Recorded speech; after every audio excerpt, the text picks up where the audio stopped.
I caught my brother cheating on his wife with our cousin at our parents' anniversary. Now our entire family is falling apart and I'm stuck in the middle of the drama. Never really did I think I would have to be writing something of this sort, but I really have to get it off my chest. I am Daryl, a 19-year-old guy, and my older brother Zachary, 24M, has been married for about 2 years to his high school sweetheart, Michelle, 23F. They were this perfect couple, always laughing, making future plans together, in other words, genuinely happy. Our family members totally adored Michelle, and she became a part of our lives really fast. Zachary and Michelle met in their freshman year in high school. I remember how Zachary got home one day and would not stop talking about this new girl in class. It was as if he were smitten from that very moment. So, a couple of months down the line, they started dating, and it became like a real-life romance movie. They took each other to prom, supported each other through college applications, and even, quite amazingly, ended up at the same university. We have always been a close-knit family. Our parents, Jack, 52M, and Dorothy, 50F, have always established in us the quality of family above all. We have a culture of having meals together weekly, camping every summer, and holiday traditions, all of which held much value to us. When Michelle came into the picture, she fit right in. She would help mom in the kitchen, watch sports with dad, and eventually even started coming along on our camping trips. Zachary and Michelle married just after graduation. The wedding was beautiful, a small, intimate ceremony in the backyard. I remember looking at them during their first dance, thinking if true love was real, this was it. They moved into a small apartment in the city where Zachary got a job at a marketing firm. Michelle started teaching at a local elementary school. Everything just seemed too perfect. Last month, our parents decided to maintain a huge family reunion because of their 30th wedding anniversary. Although the occasion itself was huge, because they spent all the months prior to that planning, relatives from across the nation had flown into our small town for a week's celebration. It was really nice to see everybody, chat, and flash back to the good old times. Naturally, Zachary and Michelle were there, and they appeared to be as happy as ever. On the third day of the reunion, we held a big barbecue in our backyard. The sun was in its full blush, and it was that kind of day in which one feels joyous to be alive and to still reside among his people. Everything was in place, with early in the day turning into evening, and as everybody had just a little bit more to drink, I noted that Zachary was a bit strange. He was a bit more quiet and seemed to focus his attention on his mobile device. So once I saw him turn out of the house, and I went after him, thinking he might want some help. I turned the corner to find Zachary in a very heated discussion with our cousin, Sarah, 26F. Now, Sarah and Zachary had always been close. They're only 2 years apart and grew up like siblings. She had moved into the same city as Zachary and Michelle about a year ago, after going through a rough divorce. Zachary had helped her move and get settled. As I drew near, I could tell Sarah was crying. They were standing really close and I caught things like "we can't keep doing this and what about Michelle?" My stomach dropped as I realized what was going on. Part of me couldn't believe what I was hearing. I must have made a noise because suddenly they both turned and saw me. I can still vividly remember that expression on Zachary's face, that of shock, shame, and fear. I managed to have a one-on-one conversation with Zachary late in the night, after everyone had retired to bed. At first, he tried to brush it off saying I must have misunderstood. But when I insisted, he broke down and confessed that he had been engaged in an affair with Sarah for the last 6 months. He had started by going to help Sarah move into a new apartment. And then one thing led to another, and they found they had spent a night in bed. Zachary had sworn it was a one-night error on his part, but they just found excuses to meet. As Zachary told the story, I felt like I was in the middle of some strange nightmare. This wasn't the brother I had known. I mean, Zachary had always been the golden boy. Responsible and kind, he was fiercely loyal, always the one to have helped me learn to ride a bike, to stand up for me when I was being victimized in middle school, and even to help me figure out how to fill out my college applications. How could he do this to Michelle? I was pretty shocked and disgusted that I couldn't believe it was my brother, who I had always looked up to, doing such a thing. I told him he should really tell Michelle and leave Sarah as soon as possible. Zachary turned to pleading for me not to say anything. He would handle the matter himself. He promised to tell off Sarah, then he would tell Michelle after the reunion was over. Armed with the assurance and finality in my condition, I reluctantly let him repair things, but under the condition that if a week hadn't passed without him telling Michelle, I would do so. It was unbearable, the rest of the week.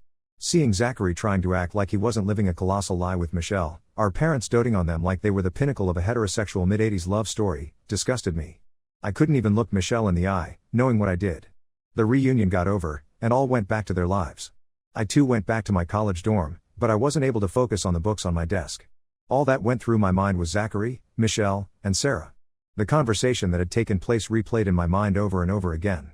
I kept on thinking how long this could have gone on had I not caught them. I called him a week later, mentioning if he had told Michelle. He excused himself and made it clear that he had not found the right time for it. I gave him an ultimatum to tell her by the end of the week, or I would. Zachary agreed, sounding defeated. Friday night, my mom called me. She was hysterical, saying Michelle had come to their house in tears. Zachary had finally confessed, and Michelle had packed a bag and immediately left their apartment. My mom was furious with Zachary and kept asking how he could do this to such a sweet girl. The day after, it went worse. Sarah's husband, Mike, 28M, got to know about the affair.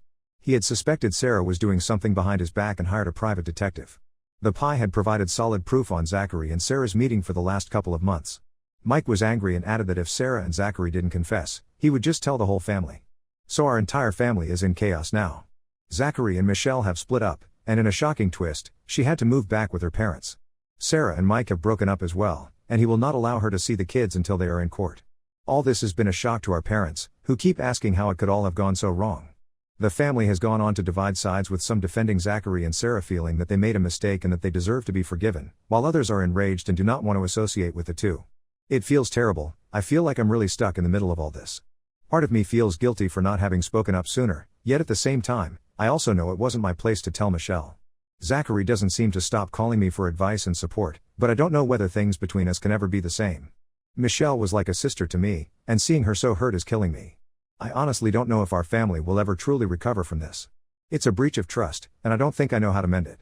I try to be there for everyone, yet how can one even move on if something like this rips your family apart? Update 1. It's been about a month since my last post, and unfortunately, things haven't gotten much better. In fact, in some ways, they've gotten worse. Zachary moved out from the apartment he shared with Michelle and now is staying at our parents' place. He had caused a lot of tension, especially with Mom. She is so mad at Zachary, but she never turns her back on him too.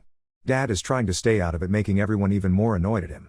Growing up, our house was always a safe haven. No matter what was going on in the world, we knew we could come home and feel loved and supported. Now, it feels like a war zone. Mom and Zachary are always fighting. She will go from yelling at him one minute to crying and hugging him the next. Dad mostly stays in his study, away from the conflict. I've never seen him like this. He has been, all his life, our family mediator, the peacemaker who could diffuse any situation. Now he seems really lost. Last week, Michelle filed for divorce. She had tried to make it work. She had actually agreed to go to a couple of counseling sessions with Zachary, but in the end, said she couldn't get past the betrayal. He was a real mess when he told me. He kept saying it was the biggest mistake of his life, and he would do anything to have Michelle back. I said he should have thought of that before he cheated, which means the big argument went on between us. It's weird to see Zach like this. He's always been the strong one, the one who knows what he's doing. And now he looks lost and shattered. I feel slightly sorry for him, but then I think of Michelle's face when she found out, and any sympathy I might have had goes out the window. And Sarah and Mike are going to get a divorce. Actually, Mike did not chicken out. He announced it over family dinner. It was terrible. There was a lot of yelling and crying and leaving the house. The parents of Sarah are devastated and have been calling our parents nonstop, trying to figure out a way how they can fix this situation. The family dinner had been a disaster from the very beginning. It was supposed to be a dinner to bring everyone together, discuss some things, and make amends. But it only took a minute before everything got out of control. There is no forgetting what our grandmother's face must have looked like when Mike stood up to reveal what Zachary and Sarah had done. She is in her 80s and has been the matriarch all these years to our rather big family. Watching her cry and ask, "How could this happen to our family?" just tore at me. I'm completely torn now. The family is split no more. The seniors, even some aunts that are very close to Zachary and Sarah, are now completely in coalition with our own definition of pardon and forget, or everybody gets one chance. Some of them, mainly our Aunt Karen, 52F, and Uncle Pete, 54M, are feeling too much for Zachary and Sarah. All they keep saying are like everybody makes a mistake and we need to forgive and move on. The others, particularly our cousins Alex, 30M, and Dorothy, 28F, are now boiling and completely cut off the contacts with Zachary and Sarah. They even made a group chat for our family without Zachary, Sarah, and anyone who still supports them. I'm trying to keep up relations with everyone, but it's hard. Last week, I went to meet Michelle to return some of her stuff that was at our parents'. She looked really bad. She has lost weight and looks so tired. She told me she appreciated me being honest with her, but, said it's hard for her to be with any of the family now because we remind her of Zachary. Michelle and I have always been close. When she and Zachary started dating, she quickly became the sister I never had. We'd have movie nights, go shopping together, and she even helped me ask out my first girlfriend. Now I see her, and it's like I see a totally different person. The spark in her eyes has died, and a new one of futility took roots and began to consume her. Even worse, rumors began to spread like fire in our little town. His co-workers got to know about this affair, and so Zachary is having problems in his workplace. Sarah was expelled from her job. Her boss couldn't handle the news that she was having an affair with another co-worker's husband. Such problems are causing not only enormous financial but also emotional insecurity to them, increasing the burden on our parents. Our town is close-knit, has always been, a place where you know everyone and all your business. Now, I can't even go to the grocery store or the gas station without getting some pathetic face or whisper thrown my way. It's smothering. I'm finding it hard to sympathize with the pair Zachary and Sarah. Every time I hear how much pain they have caused Michelle, Mike, and the rest of the family, I get angry all over again. Zachary keeps trying to rationalize his stuff. He keeps telling me how he and Michelle had really grown apart, and Sarah really understood him in a way Michelle never did. I have to grip myself not to burst out screaming at him when he says something like that. The worst part is how this is affecting our young cousin, Zoe, 16F. She used to idealize Zachary and Sarah, and now she is bewildered and hurting. She has been falling into troubled behavior at school and got suspended last week after fighting with one of her classmates, who was bad-mouthing our family. Zoe is like a sister to me. I remember when she was this little girl, who I had to babysit and ride a bike with, helping her study. She was always a wise kid, good and alive inside. I just can't see her struggling this way. I've tried talking to her, but she just shuts down. Try to be there for everybody, but I'm trying so hard not to take sides or to condone what Zachary and Sarah did that I feel I'm walking on eggshells. My grades are slipping, and I can't seem to focus on anything else with all the family drama. I really just don't know how we are going to do this. Every day, it is something else. Today's challenge is to fight another's conflict. I'm just hoping that soon, maybe soon, we could find a way to heal and move on, although our family would never be the same. Update 2. It has been 3 months since my last update, and while some things have settled down, new issues have cropped up. Zachary and Sarah's divorces have been made final. Michelle got the apartment and most of their shared assets, which I strongly believe is fair, considering what Zachary did. Mike got primary custody with Sarah only having supervised visitation every other weekend. Zachary and Sarah are now officially a couple, to add even more drama in the family. Indeed, the divorce was ugly. I went to one of the hearings simply for support. It was brutal. I mean, to see Zachary and Michelle, these two people who couldn't keep their hands off each other, now sitting at opposite ends of a courtroom and not even looking at each other, it was unreal. Michelle's lawyer brought forth proof of the affair by way of texts and hotel bills. It made me drop sick on my stomach to see it all there like that, the extent of Zachary's lie. So they decided to go 2 hours away by a city to start fresh. Zachary found a job there, and Sarah is trying to renovate her career. When he told this at a family dinner, this resulted in yet another massive fight. The mom started crying. She told Zachary that he was abandoning the family. The father just sat there, silent, which made the mom even angrier. The tension in that family dinner started right from the entrance. It was the first time that we all were together since the day the affair broke out. Dead silence as we all picked at our food, nobody knowing what to say.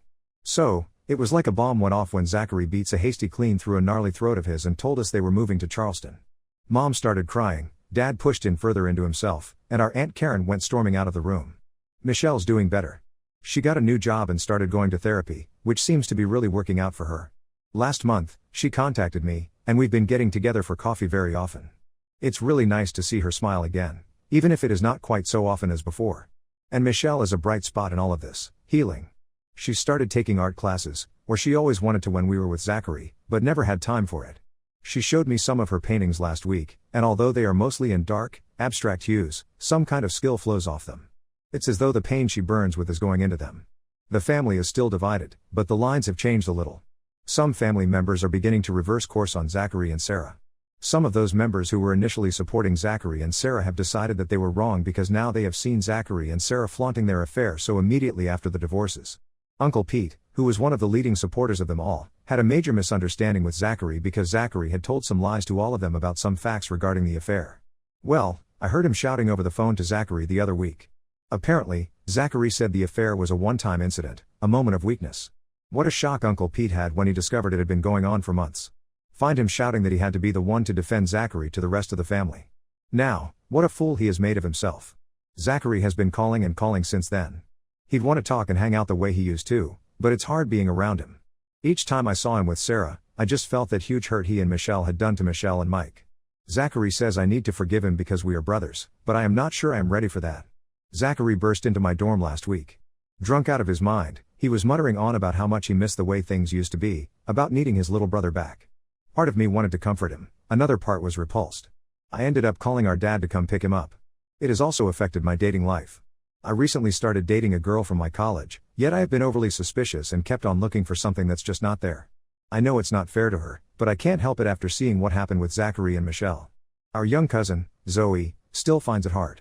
Her parents have taken her to see a therapist, but she refuses to talk during these sessions. She's been here a lot, at our house, and I've been trying to be there for her as much as I can. So last weekend, I took Zoe to the park, just like we used to when she was a little girl. Sitting on the swings, she finally opened up a bit to me. She told me that she didn't feel like she could trust anybody anymore. If Zachary, whom she always thought was perfect, could do something like this to her, how could she ever trust anyone? It just about broke my heart to hear her talking this way. The hardest part now is the family events. Thanksgiving is coming up, and no one really knows how to navigate that. Do we invite Zachary and Sarah? What about Michelle? Nobody wants to make the decision, so it is causing more tension. Mom insists on having everybody, says it's a family time. Dad thinks we'd rather have separate celebrations, as it is too soon.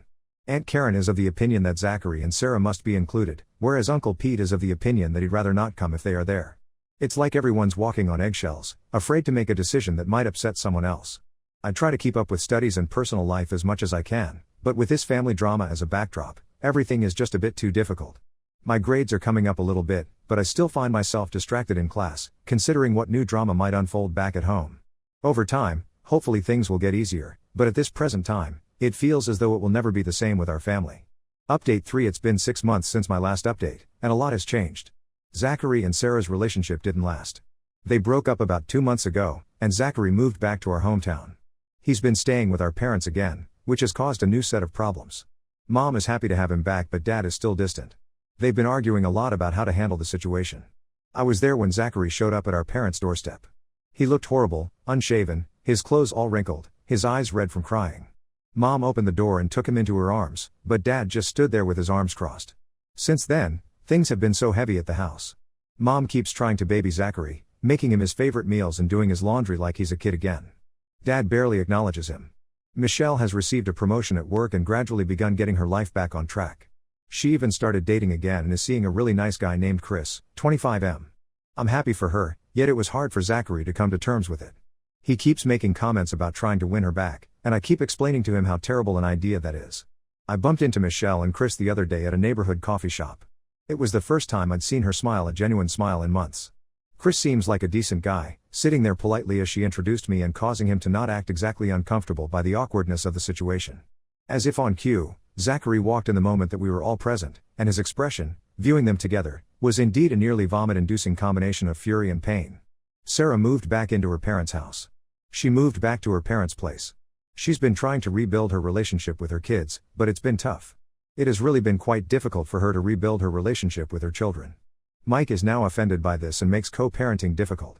Mike is still mad and tries to make co-parenting difficult. The kids are confused, and their feelings are hurt, especially the older. I was in the supermarket when I saw Sarah on the phone, talking with her mom. She was crying and telling her that her eldest child had refused to say a word to her during their last visitation. It's hard not to feel a little sorry for her, even after everything she's done. My family is still all disintegrated, but gradually we're learning to be in the same room again. Last month we had a family barbecue, and though it was a bit tense, no one stormed out. Some of them are still not speaking to Zachary, but some are more forgiving, in particular since he's broken up with Sarah. It was a strange barbecue. Everyone had been overly polite, carefully avoiding all subjects that could lead to an argument. It was like an amateur theater where everyone was playing really badly at it. But at least it's a start. Personally, I've been doing a lot better. My grades are coming back up, and I have been seeing a therapist for my trust issues. It's been working, and my relationship with my girlfriend is going smoothly. Zoe has finally opened up, through therapy. At last, she is doing better in school. She became a member of the debate team, and it just proved to be a wonderful outlet for her. The biggest challenge now is helping Zachary get back on his feet. He can't find a job now because the rumor about the affair spread all over our small town. He is talking about moving away, adding to more family drama. I have not yet quite forgiven Zachary for what he did, although I'm trying to. It's a slow process, every day is different. We've started basically hanging out together again. Just the two of us, trying to rebuild our relationship. For the rest of the family, it's been a day-by-day thing. Some of the relationships may never be what they used to be, but everybody's trying in their own way to move on. Nothing is perfect, and yes, there are still those bad days, but it feels like we're really on the mend.